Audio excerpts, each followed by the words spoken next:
तो दोस्तों आज हम फिर से आपके लिए लेकर आए हैं देश दुनिया की तमाम ताज़ा बड़ी खबरें। सबसे पहली बड़ी खबर में आपको बताएंगे दोस्तों कि हमास के जोरदार हमले में इजराइल के आयरन डोम के उड़े परकच्चे। इजराइल के 10 लाख लोग हुए बर्बाद। हमास ने इजराइल में मचा दी तबाही। ईरान की फौज ने ढाया कहर। 48 घंटे में इजराइल होगा तबाह। हूती ने उधर उड़ाए अमेरिकन जहाज। नेतन्याहू बाइडेन हुए परेशान। गाजा पट्टी में हमास से जंग लड़ते हुए इजराइल के 4 और सैनिकों की सुबह सुबह हुई मौत। हमास के लड़ाकों ने गाजा पट्टी में इजराइल को चटा दी धूल। इजराइल अमेरिका को डराने के लिए हिजबुल्लाह ने दिखाई अपनी रॉकेट शक्ति। हिजबुल्लाह ने 1,50,000 रॉकेटों से इजराइल पर हमला करने का बनाया प्लान। अमेरिका इजराइल के उड़े होश। इजराइल के सैनिकों को जहन्नम पहुंचाने के लिए हमास ने दुनिया भर में दिखाया थर्मोबैरिक बम। कहा इजराइल अगर नहीं माना तो इजराइल की सेना पर इसी बम से करेंगे हमला। नेतन्याहू हुए परेशान। तो दोस्तों सभी खबरों को आपको एक एक कर बताने वाले हैं। वीडियो को लाइक कर चैनल को सब्सक्राइब कर दें। इसी बीच पर तो दोस्तों अगली खबर की ओर। तो हमास के जोरदार हमले में इजराइल का आयरन डोम के उड़े परखच्चे। इजराइल के 10 लाख लोग हुए बर्बाद। नेतन्याहू की बर्बादी हुई शुरू। जब दोस्तों आपको बता दें कि इजराइल और हमास के बीच चल रहे युद्ध में हमास ने इजराइल पर इतना जोरदार हमला किया है कि इजराइल के आयरन डोम सिस्टम के परखच्चे उड़ गए हैं और इजराइल का आयरन डोम सिस्टम इजराइल को बचाने में एक बार फिर से नाकाम साबित हुआ है और इस हमले में इजराइल के 10 लाख लोग बर्बाद हो गए हैं। और इजराइल में हमास ने इतना जोरदार हमला किया है कि इजराइल में मातम पसरा हुआ है। वहीं आपको बता दें कि इजराइल के 10 लाख लोगों ने बर्बादी की कगार पर पहुंच गए हैं क्योंकि हमास ने इतने रॉकेट इजराइल पर बरसाए कि इजराइल का आयरन डोम सिस्टम भी इनको ट्रेस करने में नाकाम हुआ और वो भी इन रॉकेटों को नहीं रोक पाया। वहीं आपको बता दें कि हमास के जोरदार हमले के बाद नेतन्याहू ने इमरजेंसी मीटिंग बुलाई है। इस मीटिंग में विपक्ष के नेताओं को भी नेतन्याहू ने बुलाया है और इजराइल और हमास के बीच जो जंग चल रही है उस जंग पर बातचीत होगी कि जंग को रोकना चाहिए या फिर नहीं। तो ये बड़ी अपडेट आ रही दोस्तों। इसी बीच पर तो दोस्तों अगली खबर की ओर। तो ईरान की फौज ने ढाया कहर। 48 घंटे में इजराइल होगा तबाह। हूती ने उड़ाए अमेरिकन जहाज।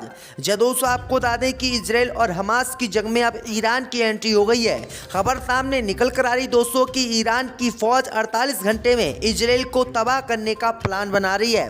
दरअसल आपको बता दें कि अब तक ईरान लगातार हमास का समर्थन कर रहा था और हमास को हथियार भी सप्लाई कर रहा था, लेकिन अब हमास के फेल होने के ईरान इजराइल में तबाही मचेगा और इजराइल की सरकार से जंग लड़ेगा। दूसरी तरफ हूती लड़ाकों ने अमेरिका के जहाजों पर इतना कहर ढाया है कि अमेरिका के कई जहाजों को उड़ा दिया है, जिसमें अमेरिका परेशान हो गया है और अमेरिका हूतियों के सामने गिड़गिड़ाने लगा है। यानी हमास पर हमला करके अमेरिका और इजराइल बुरी तरीके से पिट रहे हैं। इसी बीच पर तो दोस्तों अगली खबर की ओर। तो इजराइल को हिजबुल्लाह ने दिखाई अपनी ताकत। 1,50,000 रॉकेटों से हमले का किया ऐलान। नेतन्याहू परेशान। जब दोस्तों आपको बता दें कि इजराइल और हमास की जंग में हमास का खुलकर समर्थन करने वाले हिजबुल्लाह ने इजराइल और अमेरिका को अपने रॉकेट दिखाकर आज डराया है और अपनी शक्ति का एहसास दिखाया है कि आखिरकार वो इजराइल को किस तरह से पटकनी दे सकता है। अब खबर सामने निकल कर आई दोस्तों कि हिजबुल्लाह ने हमास का समर्थन करते हुए इजराइल पर 1,50,000 रॉकेटों से हमला करने का ऐलान किया है। हिजबुल्लाह ने कहा है कि अगर इजराइल गाजा पट्टी पर बमबारी नहीं रोकेगा तो हिजबुल्लाह को मजबूरी में 1,50,000 रॉकेटों से इजराइल पर हमला करना पड़ेगा और इसके लिए उसने सिस्टम बना रखा है और 1,50,000 रॉकेट इजराइल पर हमला करने के लिए तैयार हैं। वहीं हिजबुल्लाह के इस शक्ति के बाद नेतन्याहू परेशान हो गए हैं और नेतन्याहू को अब समझ में नहीं आ रहा है कि हिजबुल्लाह से आखिरकार कैसे निपटा जाए, क्योंकि हिजबुल्लाह लेबनान बॉर्डर से लगातार इजराइल पर ताबड़तोड़ मिसाइलें दाग रहा है, इजराइल के बेसों को तबाह कर रहा है और इजराइल के सैनिकों को भी मौत के घाट उतार रहा है, जिससे इजराइल हर तरफ से पिट रहा है। हमास में गाजा पट्टी से इजराइल पर हमला कर रहा है, हिजबुल्लाह लेबनान बॉर्डर से इजराइल पर हमला कर रहा है। इसी बीच पर तो दोस्तों अगली खबर की ओर तो इजराइल को मिटाने के लिए हमास ने जारी किया थर्मोबैरिक बम, इजराइल की बटालियन होंगी तबाह। दोस्तों आपको बता दें कि गाजा पट्टी में हमास और इजराइल की सेना आमने सामने है। अब खबर सामने निकल कर आ रही दोस्तों कि हमास ने अब ऐसा बम बनाकर इजराइल पर हमले का ऐलान किया है जिसे देखकर इजरायलियों की रूह कांपने लगी है। खबर सामने निकल कर आ रही दोस्तों कि हमास ने जहां बद्दू बटालियन को गाजा पट्टी में उतारने का ऐलान किया तो वहीं बद्दू बटालियन को मौत की घाट उतारने के लिए हमास ने आज अपना सबसे खतरनाक बम दिखाया है। हमास के पास थर्मोबैरिक बम है और हमास ने थर्मोबैरिक बम से बद्दू बटालियन को मौत के घाट इजराइल में उतार दिया है। हमास ने कहा है कि अगर इजराइल बद्दू बटालियन को गाजा पट्टी में भेजेगा और हमसे जंग लड़ेगा तो हम इजराइल पर थर्मोबैरिक बम से हमला करेंगे। ये बम इतना ज्यादा खतरनाक है कि एक बम से इजराइल की काफी जनता मारी जाएगी और ये बम जहां पर गिरता है वहां की जमीन को भी तबाह कर देता है। उस जमीन के आसपास में जनसंख्या भी बहुत बुरी तरीके से प्रभावित होती है। तो ये बड़ी अपडेट आ रही दोस्तों कि हमास ने आज अपना सबसे खतरनाक थर्मोबैरिक बम निकाल लिया है जो इजराइल पर हमला करने के लिए हमास काम करेगा। इसी बीच पर तो दोस्तों अगली खबर की ओर तो गाजा पट्टी में इजराइल की सेना को फिर से हुआ बड़ा नुकसान। हमास के मुजाहिदीनों ने इजराइल के 4 सैनिकों को मार गिराया। दोस्तों आपको बता दें कि गाजा पट्टी में घुसकर जमीनी ऑपरेशन कर रही इजरायली सेना को बहुत ही ज़्यादा क्षति हो रही है। अब खबर सामने निकल कर आई दोस्तों कि आज सुबह गाजा पट्टी में हमास के एक कमांडर पर हमला करने वाली इजरायली सेना के 4 सैनिकों को नरक हमास के लड़ाकों ने भेज दिया है। खबर सामने निकल कर आई दोस्तों कि गाजा के हमास के लड़ाकों ने दावा किया है कि यहूदी सेना को नरक भेजने का हमारा काम जारी है। वहीं आपको बता दें कि हमास ने दावा किया है कि सुबह सुबह हमास के कमांडर पर हमला करने वाले इजरायली सैनिकों को मौत के घाट हमने उतार दिया है और हमने इतना बड़ा हमला इजराइल की सेना पर किया है कि इसमें 4 यहूदी सैनिकों की मौत हो गई है। तो ये बड़ी अपडेट आ रही दोस्तों कि गाजा पट्टी में भारी तादाद में इजराइल के सैनिक मारे जा रहे हैं। इसी बीच पर तो दोस्तों अगली खबर की ओर तो गाजा पट्टी में हमास के हर लड़ाके को मारने में जाती है 2 नागरिकों की जान, इजराइल की सरकार ने कबूला। दोस्तों आपको बता दें कि युद्ध विराम के बाद इजराइल ने गाजा पर दोबारा से हमले शुरू कर दिए हैं और फिलिस्तीनी अधिकारियों ने बताया है कि रात को इजरायली हमले में 700 फिलिस्तीनियों की जान चली गई है। वहीं अब खबर सामने निकल कर आई दोस्तों कि गाजा पट्टी में इजराइल के अब तक हमलों में 16,000 से ज़्यादा फिलिस्तीनी मारे गए हैं। अब खबर सामने निकल कर आई दोस्तों कि दुनिया भर के दबाव और हमास की लड़ाई के कारण इजराइल के वरिष्ठ सैन्य अधिकारियों ने कबूला है कि हमास के एक लड़ाके को मारने में 2 बेगुनाह फिलिस्तीनी नागरिकों की जान चली जाती है।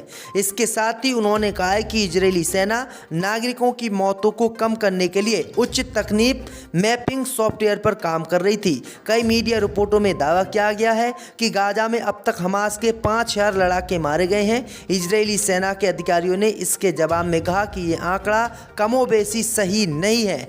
इजराइल के जो हमले हैं वो गाजा में हमास के लड़ाकों की मौत करने में नाकाम हो रहे हैं और इसमें आम जनता मारी जा रही है। इसी बीच पर तो दोस्तों अगली खबर की ओर तो 3 राज्यों में हार के बाद कांग्रेस पार्टी पर बरसे सपा सांसद डॉक्टर शफीकुर रहमान बर्क, बोले खत्म हो जाएगी कांग्रेस पार्टी।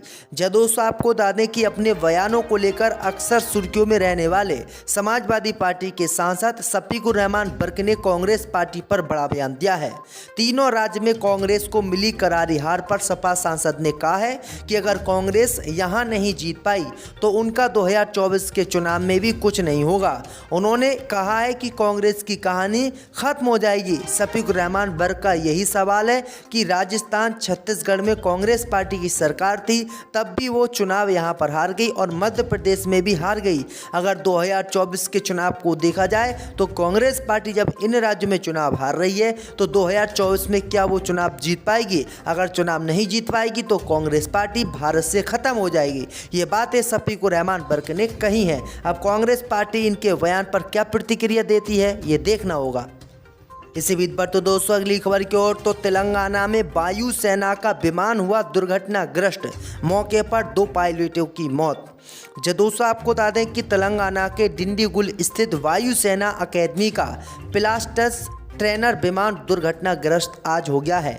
इस दौरान 2 पायलटों की भी मौत इस घटना में हो गई है।